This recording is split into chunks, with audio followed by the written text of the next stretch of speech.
Buenas tardes, mi nombre es Alison Román y soy estudiante de la Universidad Nacional de Loja. En este video les hablaré acerca del arte del siglo XVIII en el Ecuador.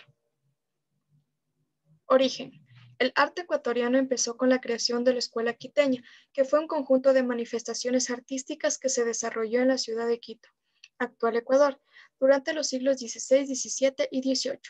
La Escuela Quiteña tuvo un gran prestigio en Hispanoamérica, en España e incluso en Europa, convirtiendo a Quito en uno de los grandes centros mundiales de la cultura, especialmente en pintura, escultura y arquitectura.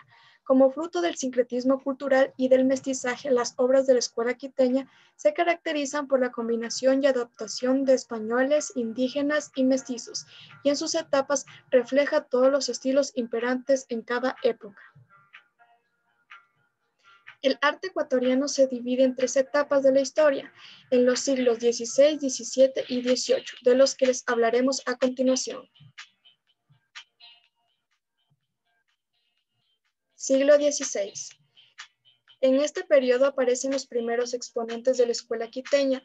En la arquitectura se levantan las primeras edificaciones de ladrillo en la ciudad, destacándose el conjunto de la iglesia de San Francisco, que por su tamaño no encontraría rival en América.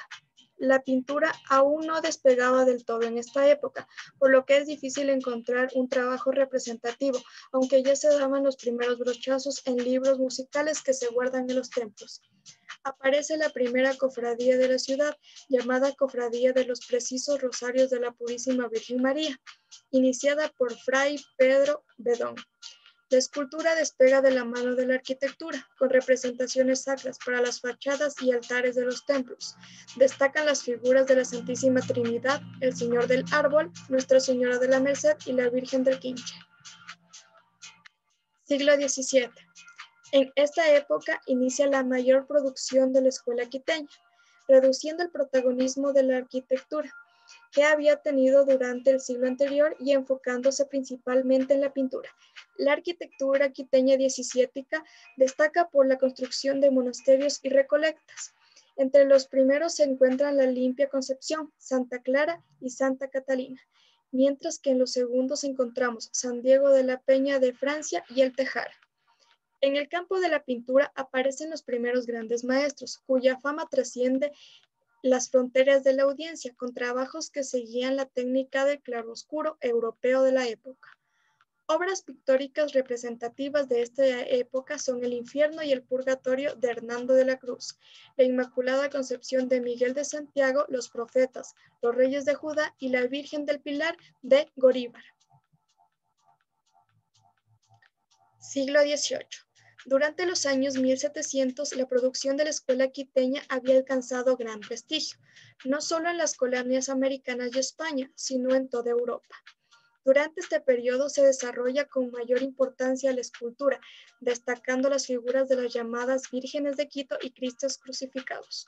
Algunas de estas obras fueron exportadas, tales como la imagen conocida como Señor de las Tribulaciones, atribuida a la Escuela Quiteña y que se venera en la ciudad de Santa Cruz de Tenerife, en España.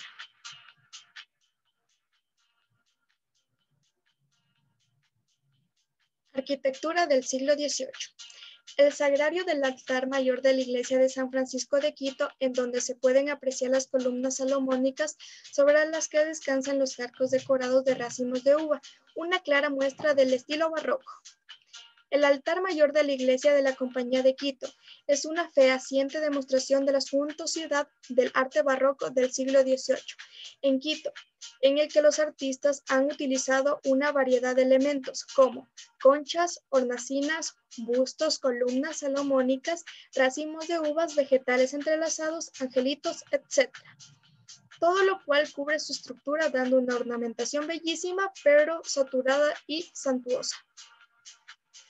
Claustro del convento del Carmen Alto, en la que se observa que el número de arcos es el doble a los de la planta baja. Está cubierta por un complicado techado a dos aguas y rematadas por las torres de los campanarios, con características combinadas de clásico y barroco. Escultura del siglo XVIII. Las esculturas de madera y sus refinadas técnicas españolas del estofado, esgrafiado, bronceteado y estofado a la chinesca alcanzan su máximo esplendor en el siglo XVIII. Son inconfundibles los rojos, azules y verdes metálicos de los ropajes de la escultura religiosa, cuya cosa igual ocurre con el encarnado brillante de rostros, manos y cuerpos. Por los tonos de estos encarnados, los expertos pueden identificar la autoría de las obras, que casi en su totalidad no se firmaron.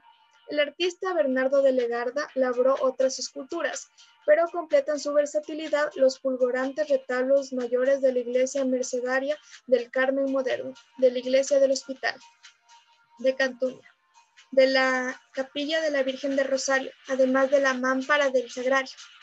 En todas estas obras introdujo la representación de la Trinidad y coronó los nichos con arcos, conchas y cornisas curvas. El barroco de Legarda se centra en formas y colores dirigidos al disfrute de los sentidos. A continuación, observaremos algunas de las obras más famosas de la escultura del siglo XVIII.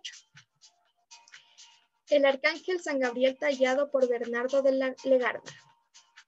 Escultura de San Lucas, patrono de los pintores, de Bernardo de Legarda. Escultura de la Virgen de Quito, Hasta la Vuelta del Señor, por Bernardo de Legarda. Pintura del siglo XVIII, centrada en las pinturas al óleo, técnica principal de la época y su constitución iconográfica como método evangelizador y simbólico. La pintura tiene como elementos la comprensión de su flexibilidad al momento de su ejecución compositiva y como el manejo técnico permite dinamismo, además de que posee una capacidad única de crear sombras, encarnaciones, pliegues, atmósferas, etc., con la combinación y comprensión del color. Se caracteriza por la exuberancia recargada, expresa triunfalismo y seguridad, alegría de vivir. En el siglo XVIII, el barroco se caracterizó por el uso de imágenes con un propósito de persuasión que poseía la Iglesia Católica ante los nativos de la Real Audiencia de Quito. Las obras producidas en esta época emanan espiritualidad que estremece los sentidos, pues la atmósfera de cada pintura era inigualable. Debido al éxito en la representación de las expresiones faciales, las cuales potenciaban a las obras y hacían que el espectador pueda experimentar el estado del personaje, incluso identificándose con el mismo. Y no solo al nivel representativo hubo éxito, sino que técnicamente la exploración con el óleo hizo posible una persuasión visual y sensorial, por el manejo meticuloso de este medio para lograr crear todo un ambiente que envolviera al feligrés y que se apodere de su percepción hacia el mundo. A continuación veremos unas pinturas que son unas obras muy representativas del siglo XVIII. Pintura Coronación de la Virgen por Manuel de Samaniego. Pintura La Adoración de los Reyes por Bernardo Rodríguez. Y la pintura de la Virgen Apocalíptica por Francisco Albán. Eso ha sido todo por el video. Agradezco mucho su atención.